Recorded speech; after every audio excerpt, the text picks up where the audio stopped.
Message, il est pour toi, on va voir la semaine entre le 21 et le 27 novembre 2022 pour les signes du feu, Lion, Sagittaire et Bélier. Dans cet ordre-là précise, donc avancez jusqu'à ce que vous voyez votre signe, s'il vous plaît. Et on commence par les Lions. 27, l'indulgence. Le numéro 27 est un symbole de création, de progrès, qui invite à utiliser son intelligence. Avez-vous un complexe par rapport à vos connaissances ? Aimez-vous les développer davantage ? Faites-vous preuve de curiosité ? Avez-vous envie de les transmettre ? Apprendre signifie prendre en soi, c'est-à-dire aller chercher les éléments extérieurs pour les approprier. On apprend d'abord pour vivre et pour mieux vivre. Les connaissances qu'on en acquiert comprennent de savoir-faire, de savoir-être, de savoir technique ou de savoir immatériel, des traditions, légendes, etc. Elles sont le résultat d'apprentissage, de recherche et d'enseignements reçus tout au long de notre vie, et les bénéfices sont nombreux à ne jamais cesser d'apprendre. Cela nous permet d'avoir toujours des nouvelles idées, de maintenir nos passions vivantes, d'améliorer nos conversations et nos échanges, donc nos relations, d'échapper à la routine et d'enrichir notre vie aussi bien personnelle que professionnelle. Le ballet du chagrin, cette dernière danse, inévitable refrain qui donne du sens. Le défi du vivant, c'est d'abord s'éprouver. Pour se sentir capable, il faut s'aimer. L'indulgence ou sinon rien. Le meilleur alors se trouve non loin, quelque part entre le jugement et l'attente sans fin. Garde à l'esprit tout à fait l'air serein qu'il n'y a que ta main pour ton dessein. Connaître le chagrin, c'est reconnaître le problème. Connaître l'indulgence, c'est comprendre pourquoi. Reconnaître le défi, c'est de trouver le moyen. Nous voici poète. Cette semaine, on vous invite à comprendre aussi à quel point votre chagrin est une mine d'or, combien il est utile et combien c'est un outil de libération qui comprend l'intérêt de le transcender.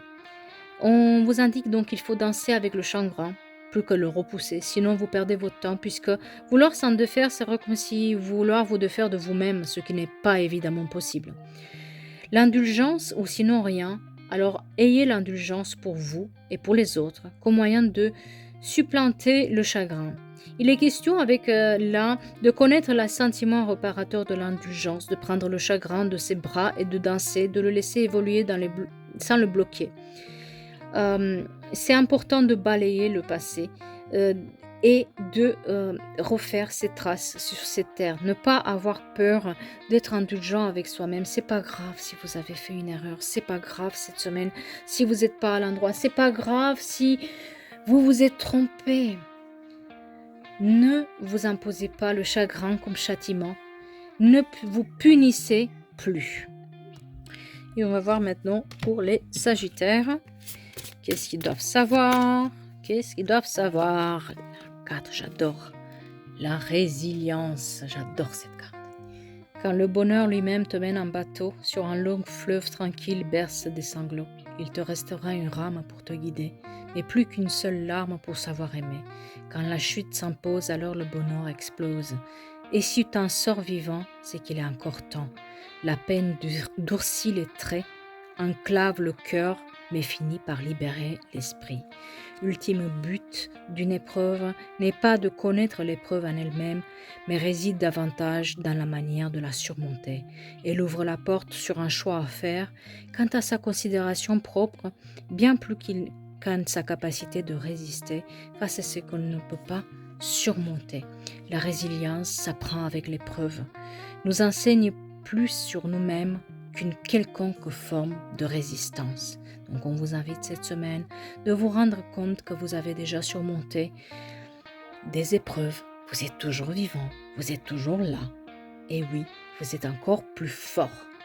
Alors, c'est qu'il est encore temps. Il n'est jamais trop tard pour surmonter une épreuve. On nous indique aussi qu'il est urgent de réapprendre à aimer et à s'aimer par ailleurs. Et il faut vraiment lâcher prise. Il faut apprendre à abandonner la résistance. Si vous êtes dans l'abandon de vos capacités de résilience, il est temps de retrouver confiance en vous. La tristesse semble avoir pris toute la place, mais votre esprit est grand. Regardez-le plus léger et surtout remarquez comme il est libre de ce que vous avez déjà surmonté. Il n'est jamais de un mauvais moment pour briser ces chaînes. Vous pouvez reprendre confiance en vous. Vous pouvez faire les choses. Listez tout ce que vous avez réussi à surmonter dans le passé. En quoi est-ce différent aujourd'hui ? Pensez-vous être trop fatigué? Alors, faites de ces épreuves une force. Continuez vos travaux, croyez dans vos capacités, vous êtes plus fort que jamais. Et vous vous imaginez même pas combien vous inspirez les autres avec ce que vous avez déjà réussi à mettre en place. Et on va voir pour les béliers. Carte pour les béliers. On va parler 3, l'espoir. Le 3 déjà est un symbole de communication et de sociabilité. Avec quoi vous avez besoin d'être en désaccord? Contre qui vous rébellez-vous? Vos batailles sont toujours légitimes? Le monde extérieur reflète notre réalité intérieure. Plus vous serez en harmonie et en paix avec vous-même, plus vos relations s'améliorent, plus vous travaillez sur votre paix intérieure, plus vous contribuez à la paix extérieure. Si vous êtes en conflit avec quelqu'un, adoptez de la diplomatie pour trouver une solution pacifique. Asseyez-vous autour de la table et communiquez. C'est en recherchant la paix, le consensus et l'harmonie que vous allez triompher. L'homme est un corps où l'âme tient à la symbolique du cœur, une puissance d'amour infini, comme une poudre d'or qui protège fragilement face à l'expérience de la peur. Une émotion un peu trop vite, le tissu tremble, une pensée qui soudain nous envire, la quiétude embranle. L'homme est la force de la fragilité, rien n'est plus simple, il rend d'être soi le défi relevé, nul n'est plus humble.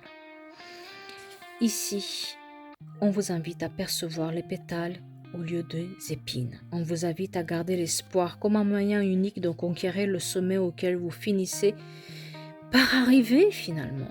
Cet enseignement vous promet fragrance d'espoir et vous encourage à nous égarer de la pomme au fruit de la tentation à la rose, symbole ici de beauté, autrement dit ce qui nous tente en premier car c'est plus facile d'accès, mais c'est pas toujours ce qu'il y a de meilleur pour nous au final. Aujourd'hui, si vous avez un choix à faire, prenez le choix le plus difficile, celui qui vous sort de la zone de confort, celui qui vous fait aussi plus peur. Si vous vous questionnez aussi pour votre valeur, à quoi vous pouvez prétendre, peut-être même avez-vous perdu l'espoir, il est temps de le retrouver. Reprenez un tout petit peu goût à la vie. La beauté est dans votre vie.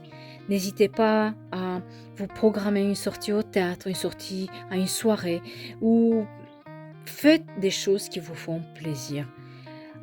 Peut-être il est temps aussi de cultiver votre jardin, proprement dit, planter des fleurs, faire quelque chose d'utile pour les autres, mais le plus important c'est de cultiver l'espoir, de garder cet espoir-là, parce que oui, tout va aller pour le mieux.